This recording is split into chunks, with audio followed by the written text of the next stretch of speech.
Jérôme s'apprête à monter dans le bus. Et lorsqu'il monte dans le bus, il a l'impression que tout le monde le regarde. Et du coup, Jérôme commence à marcher de travers, car il a l'impression que tous les regards sont braqués sur lui. Il a l'impression que tout le monde scrute ses moindres faits et gestes. Il est complètement parano, du coup, son rythme cardiaque commence à s'accélérer. Il ressent du stress, beaucoup d'angoisse, etc. Il est à la limite de faire une crise d'angoisse. Deuxième situation, Jérôme passe un coup de fil important pour un entretien. Et le truc, c'est que l'appel se déroule normalement, il parle avec la personne, etc. Nanani nanana. Et au moment de raccrocher, Jérôme se refait l'appel en entier. Ça veut dire que il scrute comment il a parlé. Il se remémore de toutes les phrases qu'il a dites, sur quel ton il a employé. Il essaye de voir comment est-ce que l'autre personne l'a perçu. Il essaye de voir... en fait, il va analyser l'appel qu'il a fait. Et comme d'habitude, il va se dire, j'ai gaffé, j'ai raté. Troisième situation, Jérôme se retrouve dans un magasin. Et là, Jérôme arrive à la caisse. Et au moment de payer ses courses, pareil, il a l'impression que dans le magasin, il y a des caméras qui sont cachées juste au-dessus de lui, sur le plafond. Et en gros, les caméras sont en train de scruter ses moindres faits et gestes. Et il a l'impression que tous les gens qui sont autour de lui à la caisse sont en train de le regarder, de le juger. Du coup, rebelote, son rythme cardiaque s'accélère, le stress augmente et Jérôme panique. Alors, les trois cas que je viens d'exposer là, c'est ce qu'on appelle la phobie sociale. Et ce qu'il faut savoir, c'est que ça touche entre 3 et 7 personnes dans le monde, ce qui fait à peu près entre 250 et 550 millions de personnes dans le monde, en sachant qu'on est 8 milliards. Et ce qu'il faut savoir, c'est que faut vraiment différencier ce qu'on appelle la timidité et la phobie sociale, dans le sens où, je vais juste donner un exemple. Par exemple, ok, la timidité, c'est quoi? Par exemple, moi, je me considère comme quelqu'un de timide. Par exemple, je sais pas, tu as un exposé à l'école et tu dois parler devant tout le monde, devant une vingtaine de personnes. Et bah, par exemple, toi, là, je parle pour quelqu'un qui est timide. La personne va se lever, elle va commencer son exposé. Peut-être qu'au début, cette personne-là va ressentir de la peur. Et au fil du temps, lorsqu'elle va parler, cette peur va peu à peu disparaître. Même si elle ne va pas être complètement éradiquée, ça ne va pas complètement disparaître, mais cette personne-là va relâcher. En revanche, un phobique social, tu le mets en exposé, ça veut dire qu'il est en train de faire son exposé. Ce qu'il faut savoir, c'est que l'anxiété ne va jamais baisser. Et au contraire, limite, son anxiété va augmenter.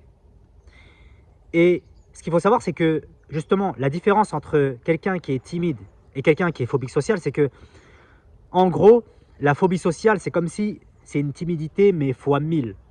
Dans le sens où quelqu'un qui est phobique social, il ne pourra jamais faire une vidéo comme ça, en train de parler, etc. Ou alors, dans n'importe quelle situation, il va jamais réussir à gérer ses émotions, tu vois. Et ce que je voulais dire, c'est que, en gros, cette maladie-là, elle est beaucoup dans les pays asiatiques, notamment au Japon. Et au Japon, on appelle ça ikikomori. Je crois que c'est un truc comme ça. Et en fait, c'est des Japonais qui restent, par exemple, pendant 6 mois, voire 1 an, enfermés. Et du coup, bah, à cause de ça, ces Japonais-là développent de l'anxiété. Et parfois, ça va même jusqu'à... Enfin, ils mettent fin à leur jour. Je ne vais pas dire le mot parce que sinon, ma vidéo va être strike. Mais en gros, ça existe beaucoup au Japon. Et ça s'appelle ikikomori. Et donc, voilà. Et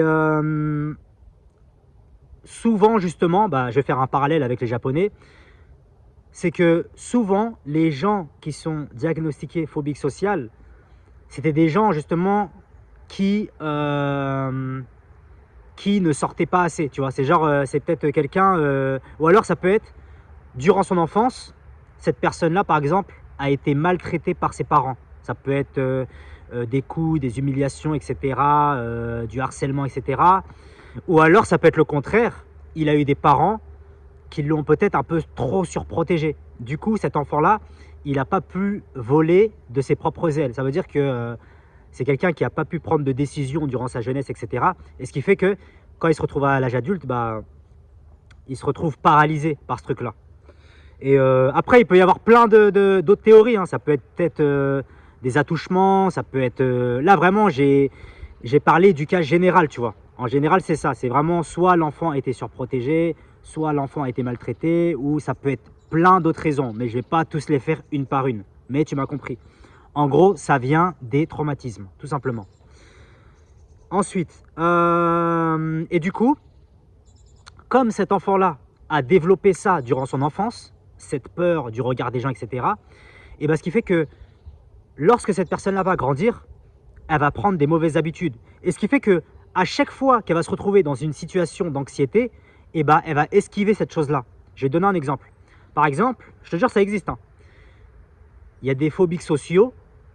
Peut-être il y en a qui vont me regarder et vont se reconnaître. Il y en a qui n'osent pas prendre le bus parce que c'est beaucoup trop compliqué pour eux. Parce qu'ils ont l'impression que les regards sont braqués sur eux. Limite, ça va se terminer en crise d'angoisse. Ça peut... Enfin, c'est vraiment...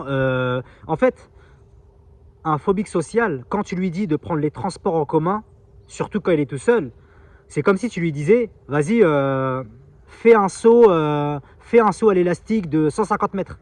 C'est exactement la même chose. Alors je sais que c'est un cas qui est plutôt rare, mais ça existe, tu vois.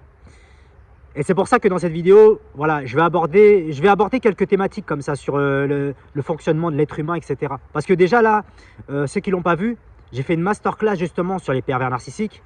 Là, on parle de la phobie sociale. Et parfois, je vais justement exposer quelques comportements de l'être humain selon sa pathologie. Là, aujourd'hui, c'est la phobie sociale. Là, hier, c'était les pervers narcissiques. Demain, ça va être des autres thématiques. Bref. Et donc, comme je disais, ce sont des mauvaises habitudes qui se sont créées en fait durant les années. Et ce qui fait qu'aujourd'hui, cette personne-là, en fait, esquive toutes les interactions sociales où ça va être dur. Par exemple, il y a un anniversaire, et ben cette personne-là ne va pas vouloir y aller. Ça peut être, je sais pas, enfin tu m'as compris. Toutes les situations difficiles, en fait, cette personne-là les esquive. Et maintenant, tu vas me dire, comment faire en fait pour éradiquer ça? Bah déjà, ce qu'il faut comprendre, c'est que, comme je t'ai dit précédemment, la phobie sociale, c'est 10 ou alors 20 fois pire que la timidité. Ça veut dire que ça va vraiment prendre du temps pour guérir de ça, entre guillemets. Et ce qu'il faut savoir, c'est que, bien évidemment, ce que je vais dire, c'est logique, mais pour combattre ça, justement, il faut affronter ses peurs. Ça veut dire que tous les jours, il faut faire des trucs qui te font peur. Tous les jours. Et par exemple, ça peut être, je sais pas, aborder un inconnu, etc. Enfin, tu m'as compris. Et d'y aller crescendo et de répéter ça tout le temps, tu vois. Et sinon, si ça marche pas, le mieux, c'est d'aller voir un médecin généraliste et de lui parler directement. Et après, ce médecin généraliste, il va t'envoyer soit chez le psychiatre, soit chez le psychologue, etc., etc. Et ensuite, ce psychologue ou ce psychiatre-là va te faire ce qu'on appelle des thérapies cognitivo-comportementales. Ça veut dire que tu vas faire des séances où tu vas te retrouver dans des situations où justement ça va t'aider à vaincre ton anxiété, etc., etc. Et donc voilà. Mais ouais, c'est pour ça que j'avais vu dans des reportages, en fait, c'est une maladie que les gens n'arrivent pas à... En fait, ces gens qui sont victimes de ça n'arrivent pas à communiquer de ça parce qu'ils ont trop honte. C'est un peu comme les pervers narcissiques, hein, ce que j'avais fait. Hein. En fait, ces gens-là ont trop honte de parler de ça, pardon. Et puis il y en a aussi qui sont même pas au courant, qui sont phobiques sociales. Il y en a, ils pensent qu'ils sont juste timides, mais en fait non, ils sont phobiques sociaux. Et c'est pour ça que même cette vidéo, peut-être ça va réveiller certaines personnes, tu vois. Et donc voilà. Et ce que je voulais dire aussi, c'est que des fois en fait, t'entends des gourous qui vont te dire oui, pour vaincre ton anxiété, il faut prendre tel médicament, etc., etc. Alors oui, ça peut faire quelque chose sur le coup, mais sur le long terme, c'est pas la bonne solution, tu vois. Par exemple, tu vas prendre, je sais pas, un antidépresseur. Peut-être que ça va te faire du bien, mais ça ne va pas éradiquer le problème. Je vais donner un exemple. C'est comme quelqu'un qui est malheureux, il n'est pas bien dans sa vie. Le soir, par exemple, il va se buter à l'alcool pour oublier sa vie, mais le matin, quand il va se réveiller, ça va pas guérir de ses problèmes. Ça veut dire que l'alcool, c'est un plaisir instantané, mais après, le lendemain, il va retourner dans ses travers, tu vois.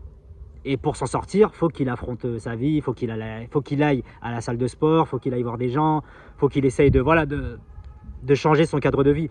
Et bah toi, en fait, c'est pareil pour ton anxiété, dans le sens où tu peux prendre n'importe quel médicament, tu peux prendre n'importe quel cachet pour vaincre, que tu sois phobique social ou timide, peu importe. Le truc pour éradiquer ça, c'est vraiment de passer à l'action au quotidien, de faire des choses qui te font peur, etc. Je sais pas, ok, t'es un mec, si tu vois une meuf dans la rue, elle te plaît, et bah c'est d'y aller, même si t'as peur. Et au final, en fait, moi-même, en fait, avant, j'étais quelqu'un de... Moi, je me considérais comme timide. En fait, c'est ça qui m'a aidé à sortir de ma timidité, tu vois. C'est de faire des choses inconfortables, tu vois. C'est de faire des choses inconfortables. Et après, petit à petit, ça va... Petit à petit, ça va aller mieux, quoi. Et du coup, voilà. Donc, c'était vraiment une petite vidéo assez légère pour parler de la phobie sociale. De toute façon, comme les pervers narcissiques, je referai une vidéo, je pense, plus longue, où je vais vraiment exposer plein d'exemples, etc. Je vais vraiment rentrer dans le vif du sujet, je vais exposer plein de statistiques, etc. Je vais mettre plusieurs témoignages, etc. Mais là, c'est vraiment une vidéo légère où je voulais parler de cette... Enfin, je ne sais pas si on peut appeler ça maladie. Moi, je dirais plus que la phobie sociale, c'est plutôt, comme je l'ai dit en introduction, c'est des mauvaises habitudes que tu as appris, en fait. Et donc voilà, après c'est mon avis, bref. Et donc voilà. Et donc, si toi, tu n'arrives pas à passer à l'action, ça veut dire que tu n'arrives pas à sortir de ta zone de confort. Sache que je propose un coaching où je t'accompagne 7 jours sur 7. Ça veut dire que je t'aide à prendre confiance en toi, je t'aide à prendre des risques, etc. etc. Et ce qu'il faut savoir, ça va être du 7 jours sur 7. Et si tu as envie, si tu as trop honte de montrer ta tête, tu peux rester anonyme, il n'y a aucun problème. Et durant plusieurs semaines, je t'accompagne. Et puis bien évidemment, on s'arrange de comment on fait, etc. Donc voilà, et bien évidemment, n'oublie pas de liker, n'oublie pas de t'abonner. C'était numéro 7 Giacomo. On se dit à plus tard pour la prochaine vidéo. Ciao.